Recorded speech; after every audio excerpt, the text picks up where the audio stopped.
أجواء جميلة جدا. الأجواء ديال المهرجان ديال السيد الغليمي كل عام كتزيد التحسينات الحمد لله. هذا الشيء كيرجع للرئيسة وكاع الأعضاء اللي كاينين هنايا تبارك الله عليهم.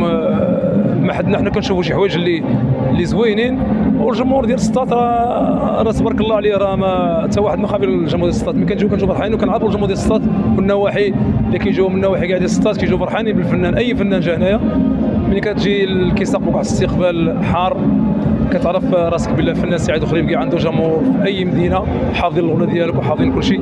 هذا الشيء راه من فضل الله والوالدين. والسطات راه كنا كنجيو ليه في الثمانينات ملي كان السيد الغليمي كيعمر، كانوا على الوثاقات وكان اللي كيعمر الموسم، كان داكشي ديال سلام، كانت الايام زينه. كل مجموعه في وثاق وكان داكشي كنخدموا عصيش، ما كانوا لا صونوات لا والو. والله العظيم كما جا كتسمع شحال داكشي حنين وزوين. وكانت العيطه على حقها وطريقه، وكانت العيطه الزعريه على حقها طريقه، والمرصاويه والحصباويه والحوزيه كلشي داك كاع العيوط ديال المغرب كانوا كيتغنوا في السيد الغليمي.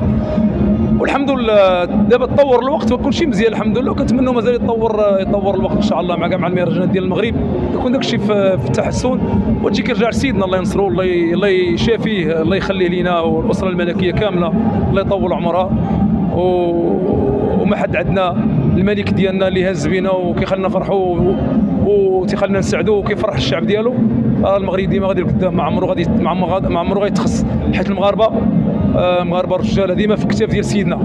حنا ديما في كتاف سيدنا، حنا سيدنا نموتوا عليه، ما نخليو ما نديروا لسيدنا كاع الحاجه اللي غيتقيس سيدنا. وشي واحد اللي اي من خارج المغرب يبقى مع عمرو غادي ديما سيدنا كيبقى ديما فوق روسنا، وكيبقى ديما السمعه ديالو كبيره في العالم، وكاع العالم كيحترمه. الله يطول عمره والله يشافيه. تحيه لكم وتحيه للناس السطات وتحيه للناس الاعضاء والرئيسه، وكنقول لكم شكرا، وكنقول لكم شكرا. تحيه الصحافه ديالنا، كنقول لكم شكرا على الاستقبال استقبلتوني، وراكم عزاز تبارك الله عليكم.